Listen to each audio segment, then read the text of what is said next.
আমার ছোটোবেলার থেকেই কালী পুজোর ডেফিনেশন হচ্ছে অনেক করে বাজি পোড়ানো আর ঠাকুর দেখা। তাই কালী পুজোর ঠিক আগের সপ্তাহ সানডেতে চলে এলাম হোলসেল বাজির দোকানে, যেখানে প্রচুর বাজি হোলসেলে বিক্রি হয়।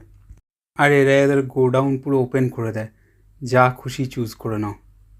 তা আমি আর আমার ভাগ্নে মিলে অনেক বাজি কিনে নিলাম।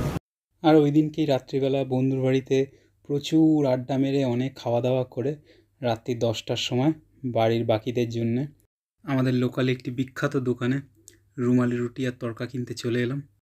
এখানে রুমালি রুটি বানাতে থেকে বাড়িতে কতবার চেষ্টা করেছি, এই রকম সাইজের শেপ আর হয় না।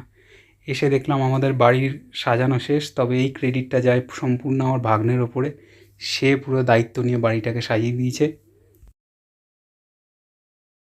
পরের দিন সকাল সকাল বাজি রোদে দেওয়ার পালা আর বাজি ট্রাই করার পালা। তো আমি আর আমার ভাগ্নে মিলে আর আমার ছানারা মিলে সব একসঙ্গে বাজি রোদে দিয়ে দিলাম। আর আমার ছানারা ট্রাই করার জন্য তো এক পায়ে লাফিয়ে দুজনে মানে আও নিচে ফাটলো। হায় রে, তুই তো বার করে দিলি এখান দিয়ে। ফেল একটা।